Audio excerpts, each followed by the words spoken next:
Salut à tous les amis, comment vous allez? J'espère que vous allez très bien. Je n'ai plus de voix parce que hier l'équipe de France s'est qualifiée contre la Belgique. Hier j'ai hurlé parce que au terme de la purge qu'on s'est infligée, Randal Kolo Muani, enfin c'est même pas son but à l'arrivée puisqu'il est même pas cadré, a délivré tout un peuple. Car oui, l'équipe de France, grâce à Kolo Muani, est en quart de finale de l'Euro. Parce que oui, on a éliminé la Belgique, messieurs dames. C'est la 6e fois qu'on bat la Belgique d'affilée dans une compétition officielle. C'est des émotions. Spoiler alerte, on n'est plus en 2018, beaucoup s'en tapent. Mais même, on est en quart. Bon, en ayant montré ce drapeau français, j'ai gagné le badge facho. Merci bien, merci bien, merci bien. Je vote pas RN, lâchez-moi avec vos conneries, s'il vous plaît. Mais si t'as cliqué sur la vidéo, c'est pas pour m'entendre parler de France-Belgique, parce que ça, j'en parlerai dans 2-3 jours. Parce que oui, des vidéos de Jifoot, c'est avec du retard. Si demain, je vous sors des vidéos à l'heure, bah, c'est plus la même personne. C'est un jumeau, je sais pas, mais ce sera plus votre Jifoot que vous avez connu. Parce que je suis toujours en retard, c'est comme ça. Je n'ai jamais été à l'heure, c'est de naissance. Je suis en train de tourner cette vidéo, il est 17h. Et vas-y, je vais faire le montage à la mi-temps, puis un petit peu là entre les deux matchs. Je vais sortir ça à 21h30, je sais pas comment encore. Et ce sera bien fait pour moi, parce que je suis pas capable de m'organiser. Allemagne-Danemark, deuxième huitième de finale de cet Euro. Quelques heures avant, la Suisse a éliminé l'Italie, c'est quand même pas rien.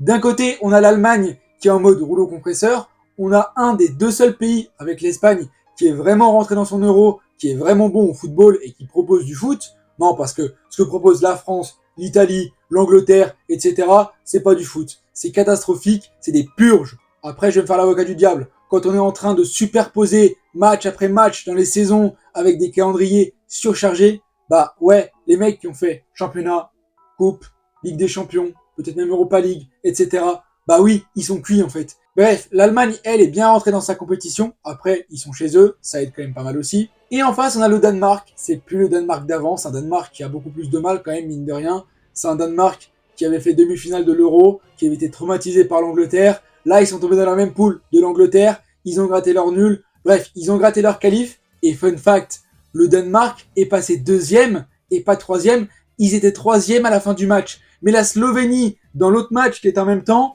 il y a un assistant qui a pris un carton jaune complètement débile et qui les a fait passer troisième. Mais c'est con pour eux parce que la Slovénie a failli sortir le Portugal, c'était au tir au but, et de l'autre côté, le Danemark s'est bouffé l'Allemagne. Du coup, ils auraient peut-être dû prendre la troisième place, pas la deuxième.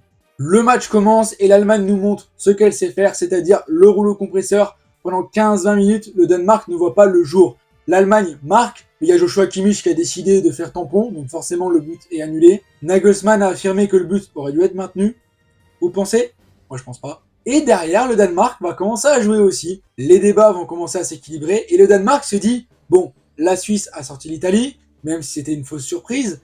Là, en vrai, il y a peut-être moyen de faire un truc. 37e minute, ce n'est pas une pause chaleur, mais interruption du match. Regardez-moi la gueule des orages. Au début, personne n'a compris pourquoi ils ont raté le match, parce qu'il a commencé à pleuvoir.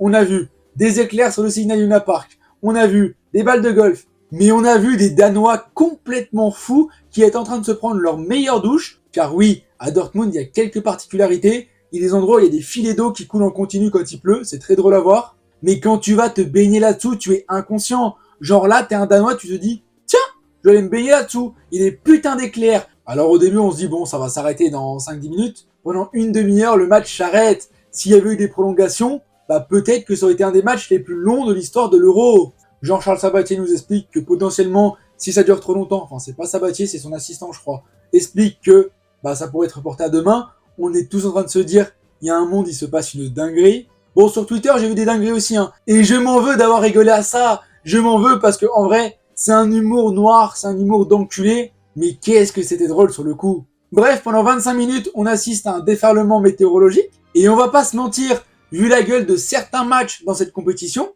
et bah l'orage à Dortmund était plus divertissant et plus enseignant que certains matchs en fait. Parce que je suis désolé, je me suis tapé mes meilleures minutes devant l'orage à Dortmund que devant Belgique-Ukraine. Autre chose qui est catastrophique, c'est ma voix qui commence à partir de plus en plus, je m'en excuse. On va boire de l'eau.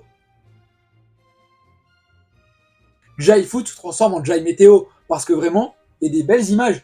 Moi, je vous assure, je vous montrerai ça au montage. Pour cet euro-là, j'ai mis les orages à Dortmund en fond d'écran. Je trouve que les photos, elles sont trop belles. Les photographes, vraiment, merci à vous. Gros big up.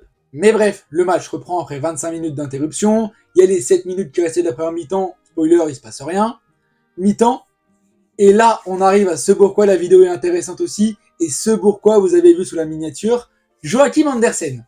Alors toi, mon grand, tu as peut-être vécu l'ascenseur émotionnel le plus fort de ta carrière. Et là, Joachim Andersen qui marque 50e minute. Tout le monde se dit, la Suisse a fait tomber l'Italie. Et bah le Danemark va faire tomber l'Allemagne. C'est écrit. Jusqu'à que la VAR hors-jeu danois. Alors on va venir sur un sujet, l'arbitrage. Parce que côté Danemark, il y a eu beaucoup de seum au niveau de l'arbitrage. On a entendu quand même arbitrage maison. Moi je suis pas forcément d'accord, parce que sinon ils auraient peut-être laissé le but à l'Allemagne après un mi-temps. Mais regardez ça. Regardez ça.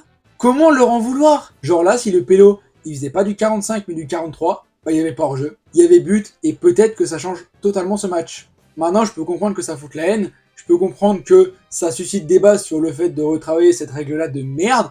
Et j'espère que si vous revoyez cette vidéo dans 5 ans, ça a changé. Parce que putain, c'est pas possible autrement. Pour moi, pour régler le problème du hors-jeu et rester dans la philosophie du hors-jeu, l'arbitre doit aller voir la VAR. Il regarde l'écran sans ligne.